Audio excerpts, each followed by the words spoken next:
네, 안녕하십니까. 오토다이리 오종원입니다. 오늘 포르쉐 타시죠. 포르쉐 카이엔 E 하이브리드 플래티넘 에디션 준비를 해봤습니다.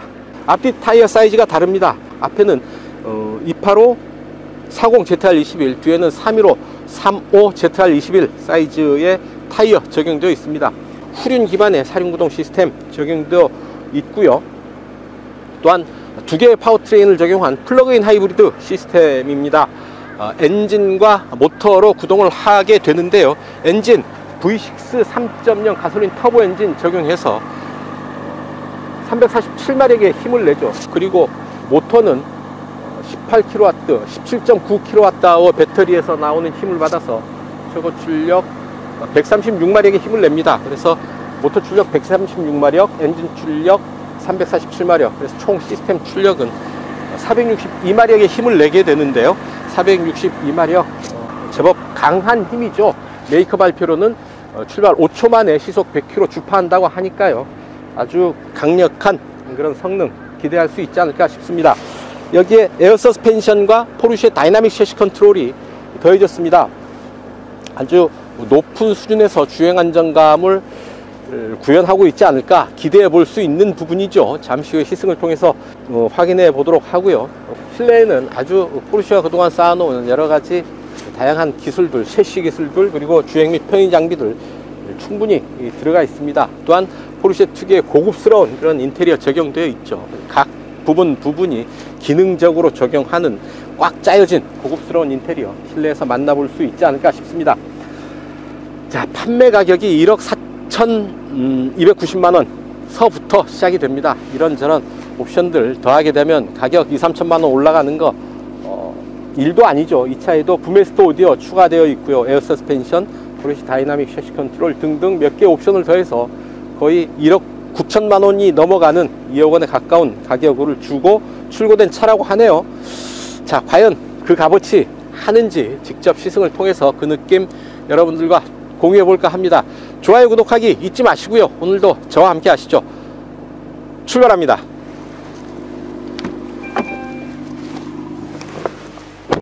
네, 운전석입니다. 인테리어 살펴보시죠. 스티어링 휠 보시면 하나, 둘, 2.1회전 합니다. 뭐 유격 감안하면 거의 2회전이다 라고 봐도 좋죠. 차체 길이가 4,920mm에 달합니다. 거의 5m에 가까운 덩치인데요. 이 큰 덩치를 딱 두 바퀴 도는 스티어링 휠로 컨트롤 한다 라는 얘기죠. 그만큼 예민하고 민첩한 조향 기대할 수 있지 않을까 싶습니다. 게다가 이 차에는 옵션으로 리어 엑셀 스티어링 적용되어 있습니다. 낮은 속도에서는 앞뒤가 역방향, 그래서 빠르게 좁은 공간에서도 유턴이 가능하겠죠. 빠른 속도에서는 앞뒤 타이어가 같은 방향으로 움직입니다. 그래서 조향 반응이 민첩하게 반응할 수 있도록 보조를 해줍니다. 왼쪽 계기판에 올라오는 정보들 이렇게 볼 수가 있죠. 하이브리드 보조, 주행, 트립, 주행 보조 시스템, 내비게이션 이렇게 볼 수가 있고요. 포르쉐 계기판의 이 가운데 부분은 전통적으로 RPM 게이지가 들어옵니다. 엔진 회전수를 보면서 운전하는 게 포르쉐다. 스포츠카니까 포르쉐의 전통인데요. 자, 그 오른쪽은 또 이런 정보들을 올려줍니다. 차량 타이어 압력, 앞뒤 구동력, 포르쉐 다이나믹 셰시 컨트롤, 에너지 흐름, 전기 소비 상황, 부스트 보조, 지포스, 스포츠 크로노, 지도, 아주 많은 정보들이 그쪽 오른쪽 게이지에 올라오죠. 자, 스티어링 휠 아래로 시프트 패드를 들어와 있죠. 그리고 이 부분 주행 모드를 변경할 수 있는 부분이죠. 스포츠, 스포츠 플러스, 그리고 E 파워, 전기 모드로 가는 거죠. 하이브리드 4개의 주행 모드 선택을 할 수가 있고요. 푸시 버튼 누르게 되면 이제 스포츠 리스폰스 기능 이용을 할 수가 있습니다. 20초 동안 아주 최고 출력을 낼 수 있도록 해주는 거죠. 그 스티어링 휠 아래에 보면 왼쪽에 버튼이 있는데 버튼을 누르면 음성 명령을 할 수가 있습니다. 그 아래 레버를 통해서 어댑티브 크루즈 컨트롤 이용을 할 수가 있습니다. 자, 이 부분은 어댑티브 크루즈 컨트롤, 스피드 리미터, PHC, 다운힐 컨트롤, 내리막길 정속 주행 장치, 등의 기능을 수행을 할 수가 있습니다. 포르쉐 커뮤니케이션 매니지먼트 붐메스터 오디오를 이 자리로 올 수가 있습니다. 혹은 주행 내용을 여기로 넣을 수도 있고요. 이렇게 편집이 가능하고요. 차량 주행 보면 주행 모드 오프로드, 이파워, 하이브리드, 스포츠, 스포츠 플러스, 인디비듀얼 이렇게 준비되어 있습니다. 오프로드를 하게 되면 차체가 높아지죠. 에어 서스펜션이 적용되어 있어서 차체 높이를 좀 높여줍니다. 차체 좌우 기울기도 이렇게 나오게 되고요. 노면, 그라벨, 자갈길, 머드, 샌드, 락 이렇게 선택을 할 수가 있죠. 셰시 높이도 지형, 노말이라는 얘기겠죠. 그리고 높음 하게 되면 차체를 좀 더 높게 끌어올려줍니다. 스포츠 배기 시스템 작동을 할지 말지 선택을 할 수가 있고요. 작동을 하게 되면 계기판에 이 머플러 배기관 그림이 뜨죠. 카메라 밖에서 이 차를 보는 그런 앵글로 볼 수가 있고요. 차에서 밖을 보는 앵글도 이렇게 가능합니다. 보조장치, 기본 보조장치 활성화. 기본 보조장치는 늘 활성화시키는 게 낫겠죠. 차선 변경 보조. 차선 변경 보조는 차선을 바꿀 때 조향을 보조하는 게 아니고요. 차선을 바꿀 때 뒤에서 다가온 차가 있으면 경고해주는 그런 겁니다. 그러니까 사각지대 감시장치 기능이라고 보시면 되겠습니다. 조작 보조장치 있고요. 후측방 접근 경고장치, 그리고 이그레스 워너. 내릴 때, 차를 멈춰서 차에서 내릴 때 뒤에서 다가오는 차가 있으면 경고해 주는 겁니다. 자, 컴포트, 앰비언트 라이트, 이제 색상 이렇게 준비되어 있습니다. 운전석, 히터와 통풍, 밸런스 이렇게 선택을 할 수가 있고요. 조수석도 마찬가지입니다. 자, 조수석 시트 조정 하게 되면 운전석에서 조수석 시트를 조절을 할 수가 있습니다. 여기서 내가 운전석 시트에 있는 버튼을 조절을 하는데 조정되는 건 지금 조수석이죠. 자, 차량 에어컨, 자, 공기질 조절, 이오나이저 기능 되어 있고요. 자동 공기순환 기능 들어와 있습니다. 온도 조절 장치, 뒷좌석 온도 조절도 운전석에서 할 수가 있습니다. 알림, 충전, 배터리 상태 보여주는 거죠. 지금 54% 충전되어 있고 주행 가는 거리는 21km다. 예약 충전이 되는가 봅니다. 출발 시간 정해 놓으면 시간에 맞춰서 충전을 해주고요. 온도 조절, 출발할 때 온도 이렇게 맞춰 달라 라고 활성화를 시키면 출발 시간에 맞춰서 실내 온도 또 조절이 되고요. 안드로이드 오토 무선 연결이 됩니다. 이렇게 연결해서 스마트폰에 있는 기능들 차와 연결해서 사용을 할 수가 있고요. 설정, 기본 설정, 디스플레이, 센터 디스플레이 이거를 끌 수가 있습니다. 그죠? 터치해주면 다시 활성화가 되고요. 운전석 계기판도 설정을 할 수가 있습니다. 올라오는 정보들 선택을 할 수가 있고요. 음성, 헤이 포르쉐라고 활성화 시킬 수 있습니다. 음성 명령으로 활성화 시킬 수 있는 거죠. 헤이 포르쉐. 다음에 오디오, 붐메스터 오디오 들어와 있습니다. 옵션으로 추가한 부분인데요. 기본 제공되는 오디오는 보스 서라운드 오디오 시스템 들어오고 옵션으로 이 차에는 붐메스터 오디오가 적용되었습니다. 한번 들어볼까요?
이런 정도 오디오 들을 수 있습니다.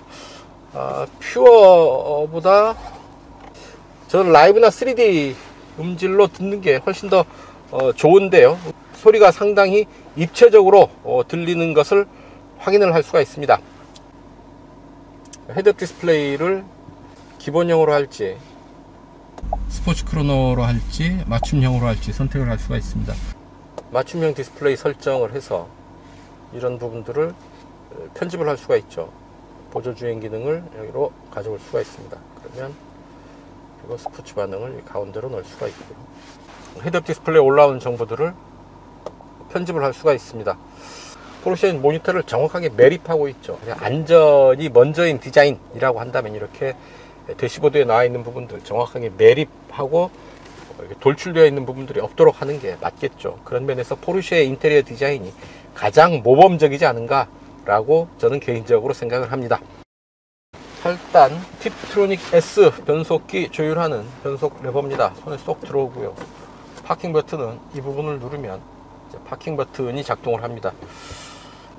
왼쪽으로 밀면 수동 모드가 되죠. 위로 밀면 시프트 다운, 아래로 당기면 시프트 업 이렇게 됩니다. 자, 두 개의 컵홀더 들어와 있습니다. 그리고 시가잭, 젖더리 들어와 있죠. 센터 콘솔인데요. 컨트롤 박스 열어보면 이런 정도의 공간 확인할 수가 있습니다. 스마트폰이죠. 노트 20 스마트폰인데요. 여기 딱 들어갑니다. 무선 충전 기능까지 넣어 두었으면 더 좋았을 텐데요. 무선 충전 기능은 들어와 있지 않습니다. 그리고 이 부분 아이코스 전자담배인데요. 아이코스 일루마 전자담배입니다. 이 길이가 12cm입니다. 12cm 되면 뭐 이런 정도 공간, 높이는 좀 제한이 있죠. 한 8, 9cm 정도 될 듯 하고요. 그렇게 넓지 않은 센터 콘솔 이렇게 갖추고 있습니다. 안쪽으로는 USB 3.0 포트 2개 준비되어 있고요. 자, 운전석 이 정도 살펴보시고요. 잠깐 뒤로 가서 뒷좌석 살펴보고 가겠습니다. 뒤로 가시죠. 네, 뒷좌석입니다. 공간 충분하죠. 무릎 앞으로 주먹 2개 들어가고도 남는데 운전석 시트는 제가 나오면서 살짝 뒤로 밀어졌는데도 불구하고 이 정도의 충분한 공간 확보하고 있습니다. 머리 위로도 주먹 하나 여유 있게 드나들죠. 이 정도면 충분한 공간이라고 얘기를 할 수가 있을 테고요. 시트는 또 앞뒤로 슬라이딩이 됩니다. 이렇게 앞으로, 제일 앞으로 밀면 이 정도 되네요. 아슬아슬하게 무릎은 운전석 시트에 닿을락말락 하고요. 뒤에 짐을 많이 실을 때는 이렇게 시트를 앞으로 바짝 당겨 놓고 움직일 수도 있겠죠. 또는 시트를 이렇게 완전히 접어서 트렁크를 좀 더 넓게 확장해서 사용할 수도 있겠습니다. 그래서 트렁크는 기본 645리터에서 최대 1607리터까지 확장이 가능합니다. 햇볕 가리개가 있고요. 전동식입니다. 원버튼으로 햇볕 가리개 내려가고 한 번 더 누르면 이제 차창이 원버튼으로 내려가죠. 완전히 내려가지 않고 이 정도 남겨놓고 열리네요. 이 부분 갖다 대게 되면 딱 이 높이네요. 아이코스 높이 12cm 남겨놓고 차창은 열린다 라는 얘기입니다. 자, 센터 터널도 보시면 이 높이보다 약 1cm 정도 더 높이 올라갑니다. 그러면 약 13cm 정도 센터 터널이 높게 솟았다 라고 보면 될 테고요. 머리 위로 파노라믹 선루프 들어와 있어서요, 시원한 개방감 느낄 수 있고 또한 고급스럽습니다. 이런 브라운, 짙은 브라운 계열의 스웨이드 가죽으로 마감을 해 놓고 있어서 이 손끝으로 느끼게 되는 이 고급스러움, 촉감이 주는 고급스러움 만끽할 수가 있죠. 앞좌석 센터 콘솔 뒤로 뒷좌석을 위한 송풍구 준비되어 있습니다. 온도 조절 가능하고요. 풍량, 풍향 다 조절이 가능합니다. 자, 뒷좌석 이 정도 살펴보시고 이제 달려보셔야죠. 좋아요, 구독하기 눌러주시면 저는 자유로로 갑니다. 오늘도 평화로운 자유로, 날씨 흐림, 외기온도 13도. 자, 포르쉐 카이엔 E 하이브리드입니다. 플러그인 하이브리드 시스템을 적용을 했고요. 엔진 출력 347마력 그리고 모터 출력 136마력 해서 총 시스템 출력은 162마력이 됩니다. 규칙적인 패턴이 계속 반복되는 빨래판길 올라왔는데요. 노면에서 충격이 올라오는데 높은 차일수록 노면 충격에 흔들림이 좀 더 크게 반응할 수밖에 없는데요. 카이엔 하이브리드 그런 물리적 특성을 잘 극복해내고 있습니다. 타이어는 계속 진동을 하지만 그 타이어가 받치고 있는 차체는 흔들림 없이 딱 안정되어 있는 그런 자세를 보이고 있다. 포르쉐 다이나믹 셰시 컨트롤 시스템이 있는데요. 차체의 안정감을 상당히 높은 수준으로 끌어올리고 있습니다. 고개를 들어 차창을 보면 헤드업 디스플레이 깨끗한 화면으로 띄워서 보여주고 있고요. 8단 팁트로닉 S 변속기를 적용을 하고 있죠.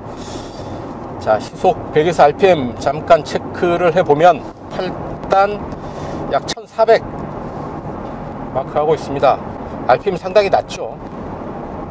7, 6, 5, 4, 3단 4800 마크하고 있죠. 2단으로는 떨어지지 않고요. 자, 스포츠 플러스로 가봅니다. 스포츠 플러스에서도 2단으로는 떨어지지 않죠. 3단 4800에서 8단 1400 구간에서 시속 100km 커버하고 있다. 8단에서도 RPM을 시속 100에서의 RPM을 1400까지 낮춰주고 있다 라는 얘기죠. 그리고 스포츠 모드에서 D에 놓게 되면 약 6단에 물리게 되네요. 6단 2100에 물리고 있는 것 확인을 할 수가 있습니다. 주행 보조 시스템은 어댑티브 크루즈 컨트롤이 들어와 있습니다. 앞차와의 차간거리 하나, 둘, 셋, 4단계로 조절이 되죠. 자, 스티어링 휠에서 손을 잠깐 놔 보는데요. 차선 이탈 방지 장치는 없습니다.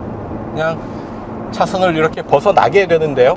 차선 이탈 방지 장치, 차로 유지 보조 장치는 아예 없다, 적용되어 있지 않다라는 얘기고요. 그나마 어댑티브 크루즈 컨트롤이 적용되어 있습니다. 이 주행 보조 시스템에 대해서 포르쉐는 좀 박하죠.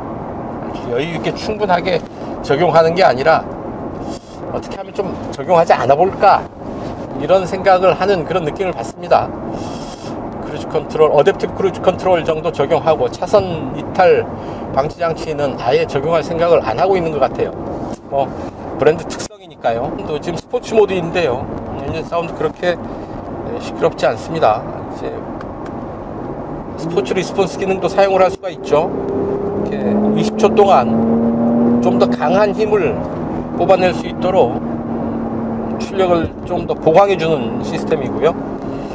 S로 가면 스포츠 플러스에서 스포츠 배기 시스템 활성화되고 서스펜션도 좀 더 강해지죠. 차체는 내려가고요. 에어 서스펜션이 적용되어 있어서 주행 상황에 맞춰서 차체의 높이도 조절이 됩니다. 그냥 스포츠 플러스 세팅했으니까 한번 달려보죠. 킥다운 버튼 있고요. 스포츠 배기 시스템이 있지만 그렇게 찢어지는 소리가 나는 게 아니죠. 매력 있는 음색을 가진 엔진 사운드 들려주고 있습니다. 상당히 빠른 속도까지 아주 짧은 시간에 치고 나가는 것 확인을 할 수가 있고요. 전기 모터와 가솔린 엔진 모두 있는 힘껏 힘을 뽑아내면서 강력한 가속감 보여주고 있습니다. 고속 주행 상황에서 차체 흔들림이 그렇게 속도에 비해서는 크지 않아서요. 훈련된 운전자라고 한다면 아주 빠른 속도까지 이 차를 몰고 갈 수 있지 않을까 싶습니다. 자, 잠깐 전기 주행 잠깐 해보죠. 이 파워를 사용을 하게 되면 엔진은 꺼지고 전기 모터의 힘만으로 주행을 하게 됩니다. 전기 모터 최고 출력 136마력의 힘을 내는데요. 근데 묘한 게 RPM이 제일 가운데 들어와 있는데 꺼져 있습니다. 0을 가리키고 있는 거죠. 그 왼쪽에 속도계가 있는 거고요. 자, 속도 차근차근 올려봅니다. 어느 속도에서 엔진이 일어날지요. 100km를 넘었는데도 엔진은 작동될 생각을 하지 않죠. 110을 넘었는데도 엔진은 조용합니다. 이 정도면 일상생활 속에서는 그냥 전기차로 사용을 해도 좋겠다라는 생각이 드네요. 플러그인 하이브리드가 좋은 게 언제 어떤 상황에서도 대응을 할 수가 있습니다. 전기가 바닥이 났다 그러면 엔진으로 움직이면 될 테고요. 가솔린이 바닥이 났다 그러면 전기로 움직이면 될 테고요. 저는 플러그인 하이브리드 자동차를 이렇게 말씀을 드립니다. 자동차 기술 역사상 가장 복잡한 형태의 구조를 가진 차라고 말씀을 드리는데요. 엔진이 있다는 것, 결국 엔진과 관련된 모든 하이테크들을 다 포함하고 있어야 된다라는 얘기고요. 또한 자체 구동이 가능한 전기 모터를 가지고 있다라는 것, 전기 자동차와 관련된 기술들을 또 다 포함하고 있어야 됩니다. 그래서 전기 자동차와 내연기관 자동차의 모든 기술들이 다 이 안에 들어와 있다라고 보면 될 테고요. 이 상태에서 가솔린 엔진을 빼버리면 전기차가 되는 겁니다. 그 둘이 이 한 몸에 들어와 있다라는 것, 그만큼 구조가 복잡할 수밖에 없다라는 얘기고요. 그런 복잡한 구조를 다루기 위해서는 운전자가 상당히 똑똑해야 된다, 스마트해야 된다, 전략적으로 사고를 해야 된다라는 얘기죠. 이 상황에서 엔진을 쓸 것인지 전기를 쓸 것인지 연비를 높이는 데 치중을 해야 될 것인지 기분을 내면서 출력 위주로 달려도 괜찮은지 좀 복잡한 상황들을 현명하게 풀어낼 줄 아는 그런 능력이 요구되죠. 물론 아무렇게나 막 타도 됩니다. 괜찮습니다. 엔진이든 모터든 네가 알아서 하고 나는 운전하면 된다 라고 편하게 타셔도 되고요. 좀 더 효과적으로 타기 위해서는 좀 생각하면서 이 차를 타야 된다 라는 얘기죠. 최대한 이 차를 즐기면서도 또 효율적으로 전기 모터를 활용하는 그런 방법들 잘 궁리를 하면서 이 차를 타야 된다. 그런 궁리하는 것 자체가 플러그인 하이브리드 자동차를 타는 또 하나의 즐거움일 수가 있는 겁니다. 하이브리드 모드를 놓게 되면 엔진을 사용할지 모터를 사용할지 차가 알아서 주행 상황에 맞춰서 판단을 하니까요. 이렇게 엑셀 오프를 하게 되면 RPM이 꺼집니다. 지그시 가속 페달을 밟게 되면 아직 엔진을 깨우지는 않고요. 이쪽에 e파워 쪽이 가동이 되고 있는 거죠. 가속 페달을 좀 더 깊게 밟으면 엔진이 살아납니다. 엔진과 모터 사이에서 줄다리기, 밀당 뭐 이런 부분들 잘 유심히 보면서 운전하는 맛도 있겠다라는 얘기고요.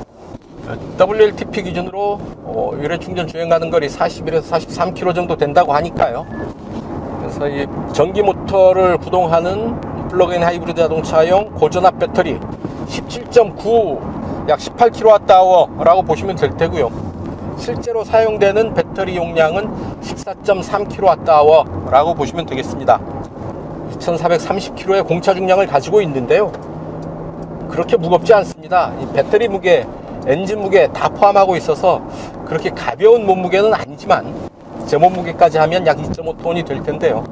차체의 움직임이 그렇게 무겁지가 않습니다. 제법 가볍게 경쾌하게 움직이는 모습 느낄 수가 있습니다. 자, 스포츠 플러스에 놓고요. 차체가 낮아지죠. 시속 100km에 맞춰서 제동 한번 해봅니다. 뒤로 오는 차 없습니다. 제동합니다. 하나, 둘, 셋.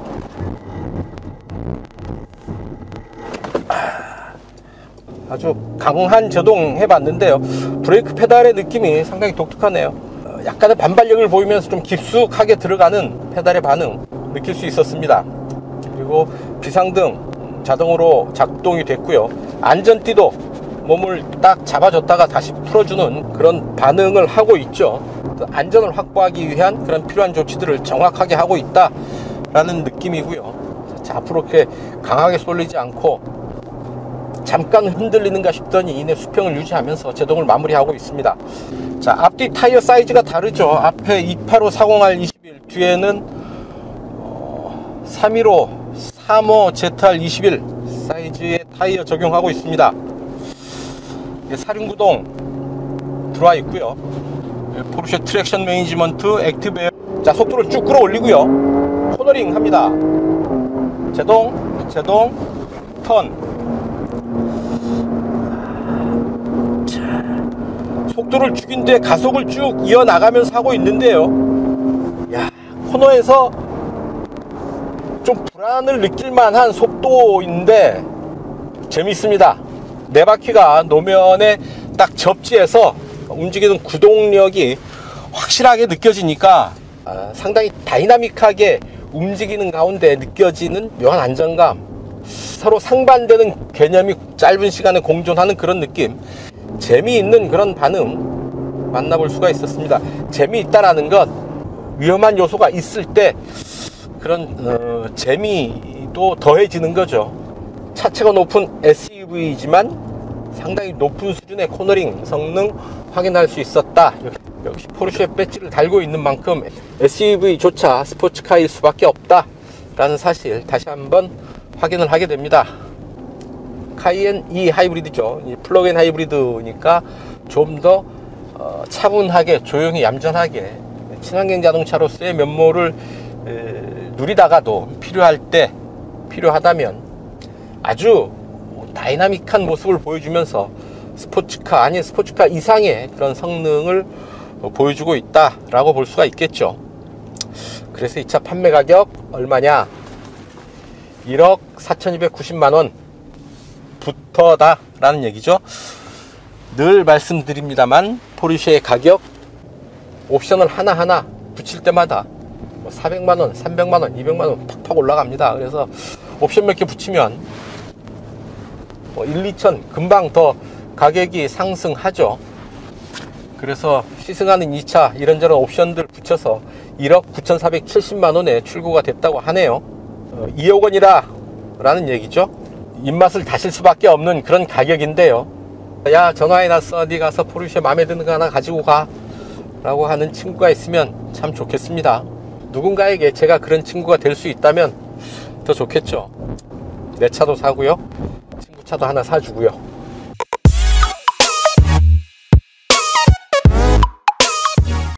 자, 시속 100km 가속 테스트 하겠습니다. 네, 이 차 공차 중량 2430km입니다. 최고 출력 462마력이고요. 메이커에서 밝히는 이 차의 시속 100km 가속 시간 5.0초입니다. GPS 계측기가 GPS 신호를 못 잡고 있습니다. 날씨 때문인지 기계 장치 이상 때문인지 계기판 상으로 잠깐 체크해 보도록 하죠. 에어컨 끄고요. 스포츠 플러스로 갑니다. 그리고 스포츠 리스폰스 가동시키고 출발합니다. 하나, 둘, 셋.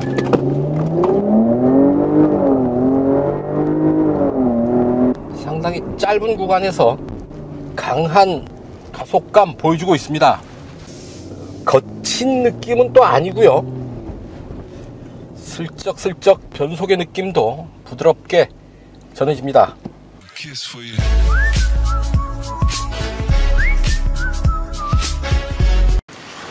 네, 연비 테스트 하겠습니다.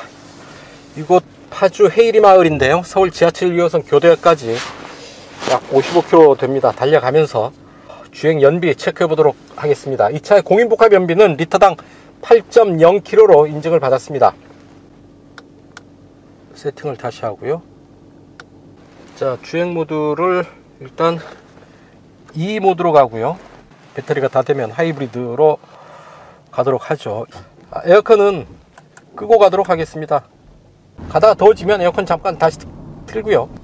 자, 주행 가는 거리 27km인데요. 여기에 출발해서 행주덕의 북단까지가 28km가 됩니다. 그럼 자유로 구간은 배터리로 움직일 수 있지 않을까 생각해 봅니다. 네, 자유로 따라서 달려왔고요. 잠시 후에 행주덕의 북단에 이르게 됩니다. 지금까지 엔진은 단 한 차례도 가동되지 않았고요. 여기까지 배터리로만 움직이고 있습니다. 지금 계기판에 리터당 99km의 연비 찍히고 있는데요. 무한대의 의미죠. 그러면 전비는 그럼 어떻게 되느냐? 전비만 또 따로 볼 수가 있네요. 엔진 개입 없이 여기까지 달려와서 킬로와트아워당 4.8km의 연비, 좀 4.9km로 올라왔는데요. 이제 주행 가는 거리 7km로 줄어들었는데요. 그러니까 시작할 때 주행 가는 거리 27km였는데요. 28km 달려와서도 7km가 더 남은 겁니다. 그러면 약 35km를 모터로 주행할 수 있다 라는 계산이 나오죠. 여기까지 달려오는 중에 또 회생제동 시스템 등을 통해서 추가로 주행 가는 거리를 좀 더 늘릴 수 있었다 라는 얘기고요. 도심 주행 구간에서 약 5km 달려야 되고요. 중간중간에 또 막히는 구간이 있을 수 있으니까 엔진과 모터를 이제 같이 쓰는 하이브리드 모드로 전환을 해서 배터리를 좀 아낀 뒤에 도심 구간에서 배터리를 사용하도록 하겠습니다. 자, 여기까지 자유로 달려왔고요. 하이브리드로 전환합니다. 네, 올림픽대로 따라서 이제 잠시 후에 동작대교 남단에 이르게 됩니다. 배터리 주행은 가양대교 구간까지 배터리로 움직일 수 있었고요. 이후로 엔진이 가동되기 시작해서 이곳까지 달려왔습니다. 이제 이수교차로 방향으로 빠져나가는데요. 이곳까지 달려온 연비 리터당 40km 기록하고 있습니다. 전비는 킬로와트아워당 5.7km를 보이고 있는 거죠. 배터리는 완전히 소진됐어요. 2% 남았습니다. 주행 가는 거리 체크 안 되고요. 도심 구간에서는 모터 주행을 하려고 배터리를 아낀다고 하이브리드 모드를 선택을 했는데, 뭐 하이브리드 모드에서도 배터리 꾸준하게 사용을 하네요.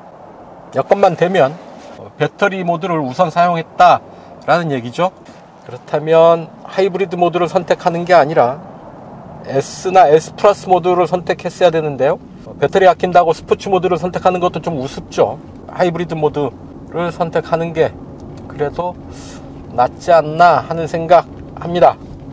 배터리 잔량 다시 1%로 떨어졌고요. 도심 주행도 상당히 수월했습니다. 자, 이렇게 달리면 연비 좋을 수밖에 없죠. 자, 교통체증 없이 도심 주행도 수월하게 움직여서 교대역까지 1시간 5분 만에 도착했습니다. 자, 이렇게 주행 환경이 좋았던 적이 거의 없었던 것 같은데 말이죠. 자, 교대역 내거리에 신호대기로 정지를 했고요. 자, 이곳까지 달려온 연비 리터당 31.1km 기록했습니다. 자, 그리고 전비는 어떻게 나왔을까요? 전비를 보시면 5.6, 자, 거의 절반 이상 30km 넘게 35km 가량을 결국은 모터 주행을 했고요. 그리고 나머지 20km 정도 엔진 가동하면서 주행을 한 결과입니다. 462마력의 출력을 가진 고성능 스포츠카의 면모를 보여주고 있고요. 또한 이렇게 아주 착실하게 경제 운전을 하게 되면 이렇게 놀라운 수준의 연비 또한 보여주고 있습니다.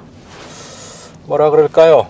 양의 탈을 쓴 늑대, 스포츠카의 탈을 쓴 친환경차, 혹은 친환경차의 탈을 쓴 스포츠카, 뭐 어떤 표현도 가능하겠습니다. 어쨌든 두 가지 상충되는 면을 이 한 몸에서 훌륭하게 조화시키고 있다 라고 말씀을 드릴 수가 있겠죠. 놀라운 성능, 대단한 연비, 이 한 몸에서 보여주고 있습니다.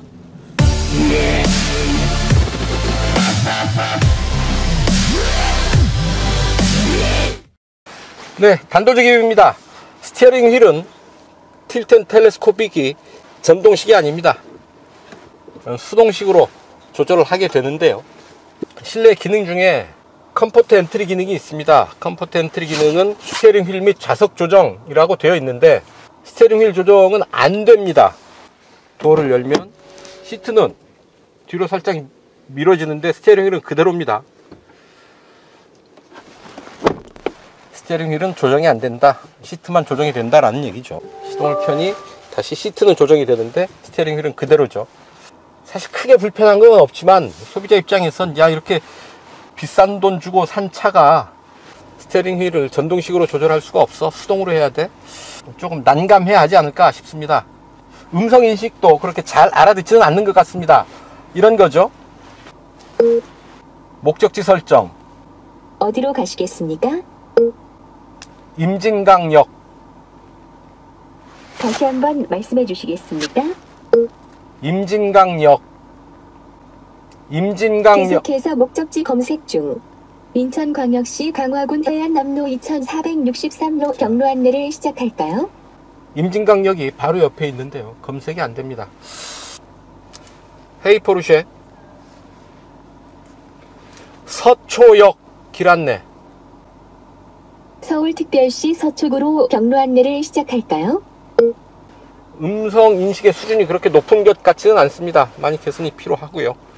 네, 이렇게 포르쉐 카이엔 E 하이브리드 타면서 느꼈던 사소한 불편함 혹은 아쉬움 몇 가지 말씀을 드렸습니다. 네, 지금까지 포르쉐 카이엔 E 하이브리드 플래티넘 에디션 시승을 해봤습니다.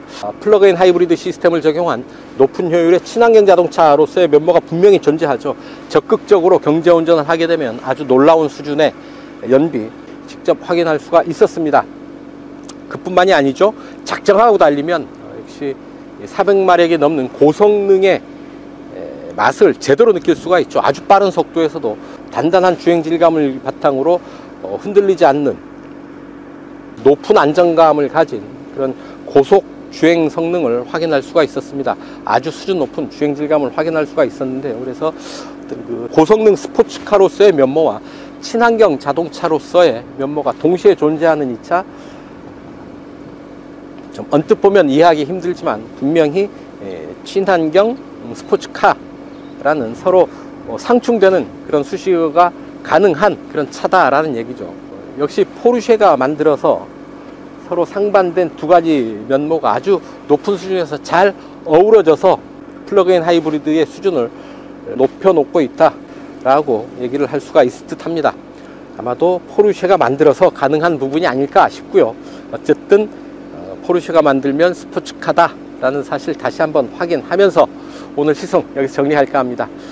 좋아요, 구독하기 눌러주시면 저는 이만 물러가겠습니다. 오늘 시승은 여기까지입니다. 시청해 주셔서 감사합니다.